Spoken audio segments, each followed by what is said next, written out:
वो कहकर गया था कि जल्द ही लौटूंगा, पहले मातृभूमि का कर्ज अदा कर लूँ, फिर तुम्हारे संग वक्त गुजारूंगा। बरसों बीत गए, उसके इंतज़ार में हूँ। मैं एक शहीद की पत्नी हूँ। नमस्कार, उड़ान उत्सव से मैं ऋतु। आज हम आज़ाद भारत में जी रहे हैं।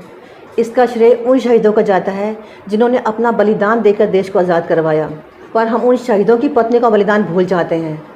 आज हम एक ऐसे ही परिवार के बारे में बात कर रहे हैं जिन्होंने आज तक कभी भारत सरकार से कोई मांग नहीं की, और यहाँ तक कि ससुराल के रूप में इस बहू का यहाँ कभी स्वागत नहीं हुआ।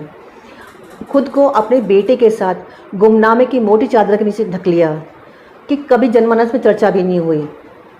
कौन है वो, जानते हैं? एमिली और उनकी मुलाकात सन 1934 में जर्मन में हुई थी। उन दोनों के दोस्त ने उन्हें मिलवाया था। एमिली की इंग्लिश बहुत अच्छी थी।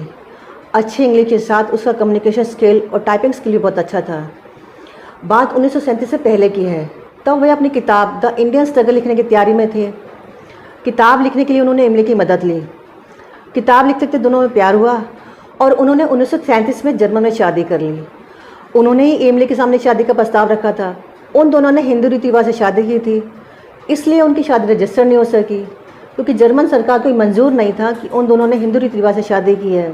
जर्मन सरकार ने इस पर ऑब्जेक्शन लगाया था कि उन दोनों ने हिंदू रीति रिवाज से शादी की है। इसके बाद उन दोनों की एक बेटी का जन्म भी हुआ, जिसका नाम उन्होंने अनीता रखा। फरवरी 1943 में एमिली और अपनी बेटी को छोड़कर वो भारत आ गए, अपनी पत्नी से इस वादे के साथ कि पहले देश आज़ाद करवा लूँ, फिर संग रहेंगे। एमिली अपने परिवार में अकेली कमाने वाली थी। वो एक जिम्मेवार बेटी थी, इसलिए अपनी बूढ़ी माँ को छोड़कर वो भारत नहीं आ सकी। और इसके 2 साल बाद 18 अगस्त 1945 को ताइवान में एक प्लेन एक्सीडेंट में उनकी डेथ हो गई।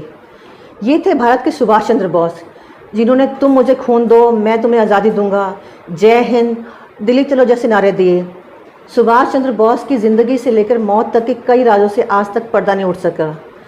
उन्होंने ऑस्ट्रिया मूल निवासी एमिली शिकल से शादी की थी।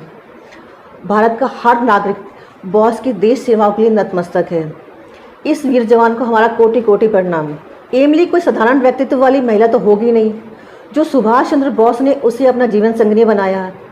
एमिली एक बार वियना में सुभाष चंद्र बोस के भाई शरद चंद्र बोस, उनकी पत्नी और बच्चों से मिली थी। वहाँ वो काफ़ी इमोशनल हो गई थी। मेन बात यह है कि एमिली कभी भारत नहीं आई, ना ही उसने कभी भारत सरकार से कोई मांग की। यहाँ तक कि एमिली और उसकी बेटी को भारतीय नागरिकता भी नहीं मिली। सुभाष चंद्र बोस और एमिली की शादीशुदा ज़िंदगी 9 साल चली। इसमें से सिर्फ 3 साल ही वो लोग साथ रहे। 18 अगस्त 1945 को ताइवान में प्लेन एक्सीडेंट में उनकी डेथ हो गई। एमिली चाहती तो दूसरी शादी कर सकती थी। वो जवान थी, खूबसूरत थी, पर उसने सुभाष चंद्र बोस की विधवा पत्नी बने रहना ज़्यादा सही समझा। उसने कभी भी सुभाष चंद्र बोस की पत्नी होने की पहचान उजागर नहीं की। वो अपनी बेटी के साथ ऑस्ट्रिया में ही रहती रही। वो एक पोस्ट ऑफिस में तार विभाग में काम करती थी। मार्च 1996 में 85 साल की उम्र में एमिली ने इस दुनिया को अलविदा कह दिया। उनकी बेटी अनीता जर्मन में एक अर्थशास्त्री है। वे ऑक्सफोर्ड यूनिवर्सिटी में प्रोफेसर रह चुकी है और इस समय अपने पति मॉर्टन पॉफ के साथ उनकी जर्मन की सोशल डॉक्यूमेंट्री पार्टी में सक्रिय है। हर भारतीय कर्तव्य बनता है कि देश के इस वीर जवान के लिए और उसके परिवार के निस्वार्थ सेवा भाव के लिए अपनी श्रद्धांजलि में कमेंट जरूर करें। जाते जाते हम इतना ही कहेंगे, पंख नहीं तो क्या गम है, हौसलों में बहुत दम है। याद रखें, उड़ान पंखों से नहीं, हौसलों से होती है। मिलते हैं फिर एक नई हौसलों की उड़ान के साथ। तब तक के लिए टेक केयर।